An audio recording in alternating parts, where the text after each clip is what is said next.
Hello everybody, Computer Smart Studios here, and we're going to be talking about pointers and what exactly they do and how they work.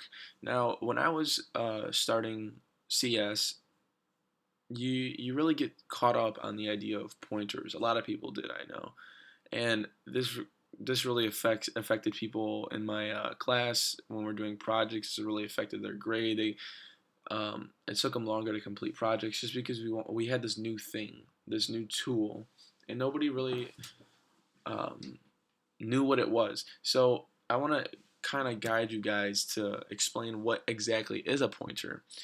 So, in its most basic level, a pointer is just a memory address to the variable you're sending. So, let's say foo, for example. Let's go up to the function foo. It's a type void, so it returns void. Um, and we have a pointer to an integer, and we're calling that x. So C is a pass-by value language. What that means is if I call foo2 and I pass L as a parameter, it's gonna just get 6. It's not gonna get where the variable L lives. It's not gonna get L. It's not gonna, oh, I'm gonna use L. It's just getting the value that lives within L and says, all right, I'm going to use the number 6 for x. So when we do return 6 times 6, it doesn't change unless you do something like um, L equals. You guys know that, or you should know that's how you do it. But how if you want a function to save more than one value? You can't return multiple values unless you're doing an array and you index those arrays to equal, each index is equal to a variable you want, but that's kind of messy. So if you want to change the parameters in the function from where you're calling it from, then you're going to have to take advantage of pointers. So we're going to create this function called foo, and it's going to be return type void because you don't need to return anything. And it's going to have one parameter, and it's going to be a pointer to an integer. So what this does now is when you call this, you have to give the address because it's asking for an address now. It's asking for the address of the variable you want to send.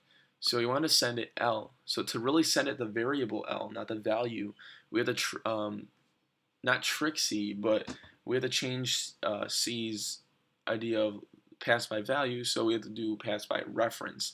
So now we're forcing C to pass by reference by passing it an address, and now X um, X gets the address of L. So now any changes you do onto L is going to reflect into the function from where you're calling it from.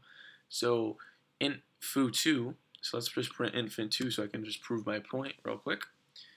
You're going to see down here, it gives me a 6 where it started from.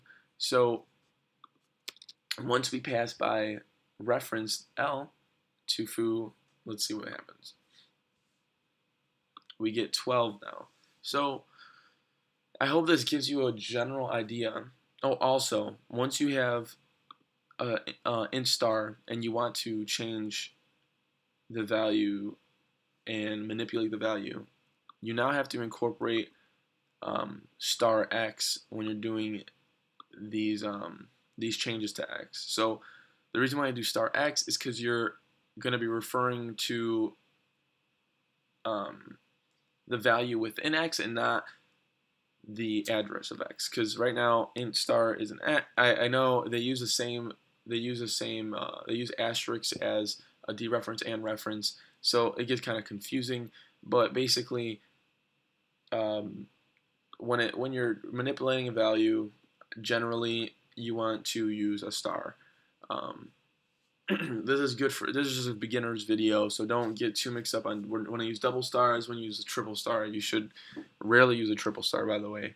Um, Double stars and single stars are most common, and you'll learn that later on in the semester, or we might have another video explaining all this. But I hope this helps you somewhat, just getting you or grasping the idea of pointers. So remember, a pointer is just an address of the actual variable you want to change. So Oh, by the way, ampersand is syntax in C to send an address of that variable. So when you have an ampersand and then the variable, you're sending or you're using the address of that variable.